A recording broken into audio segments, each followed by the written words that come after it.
கர்த்தருக்கு ஸ்தோத்திரம். இந்த நாள் தேன்துளி நிகழ்ச்சியிலே உங்களை நான் மீண்டும் சந்திப்பதில் அதிக மகிழ்ச்சி அடைகிறேன். கர்த்தர் இந்த நாளை நமக்கு ஆசீர்வதித்து கொடுப்பாராக. இந்த நாள் நமக்கு மகிழ்ச்சியும் சந்தோஷமும் நிறைவான ஒரு நாளாக அமைய ஆண்டவரை நோக்கி பார்ப்போம். இந்த நாளில் கூட அப்போஸ்தலனாகிய பவுல் எபேசியருக்கு எழுதின நிருபம் 2ஆம் அதிகாரத்தில் 10வது வசனத்தை நாம் பார்க்க போகிறோம். இந்த வசனத்தில் நாம் சாதாரணமானவர்கள் அல்ல, நாம் மிகவும் விசேஷித்தவர்கள். எப்படிப்பட்டதான விசேஷமானவர்கள் என்பதை நாம் பார்க்க வேண்டும் என்று சொன்னால் இந்த வசனத்தை நாம் படித்து பார்க்க வேண்டும். இந்த வசனம் இப்படியாக சொல்கிறது: ஏனெனில் நற்கிரிகளை செய்வதற்கு நாம் கிறிஸ்து இயேசுவுக்குள் சிருஷ்டிக்கப்பட்டு தேவனுடைய செய்கைகளாய் இருக்கிறோம். நீங்களும் நானும் கிறிஸ்து இயேசுவுக்குள் சிருஷ்டிக்கப்பட்டு அவருடைய செய்கையாய் இருக்கிறோம். அவருடைய ஹேண்டி ஒர்க் என்று சொல்வார்கள். அவருடைய கிரியாக இருக்கோம். அவருடைய கையின் கிரியை. நாம் ஏதோ சாதாரணமாக ஒரு பயாலஜிக்கலாக இந்த உலகத்தில் பிறந்து விட்டோம் என்று நினைக்காதீர்கள். நீங்களும் நானும் தேவனாலே சிருஷ்டிக்கப்பட்டவர். உங்களுடைய கரு உருவாவதற்கு முன்பே உங்களை அறிந்து வைத்திருக்கிறார். நீங்கள் உருவாக்கப்பட்டவர்கள், நீங்கள் சிருஷ்டிக்கப்பட்டவர்கள். சிருஷ்டிக்கப்பட்ட ஒவ்வொரு சிருஷ்டியும் சிருஷ்டிகரை போலவே தான் இருக்கும்.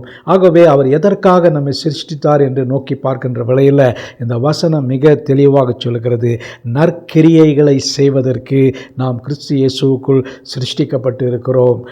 தேவனுடைய செய்கையாக இருக்கிறோம். நற்கிரியைகளை செய்ய வேண்டும். இந்த உலகத்தில் அநேக காரியங்களை அநேகருக்கு தீங்காக செய்கிறார்கள்.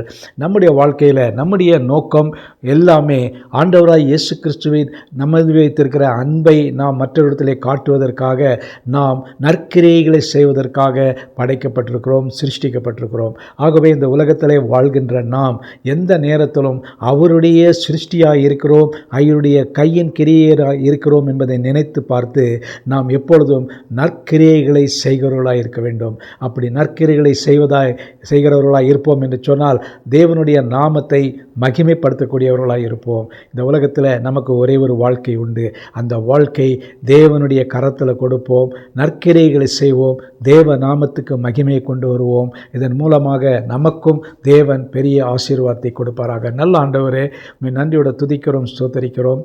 நாங்கள் எவ்வாறு சிருஷ்டிக்கப்பட்டிருக்கிறோம் என்பதை குறித்து நீர் சொல்லியிருக்கிறீர். அதற்காக ஸ்தோத்திரம். நாங்கள் உம்முடைய கையின் கிரியைகளாக இருக்கிறோம் ஆண்டவரே. ஒரு வித்தியாசமான ஆண்டவரே செய்கையாக இருக்கிறோம் ஐயா.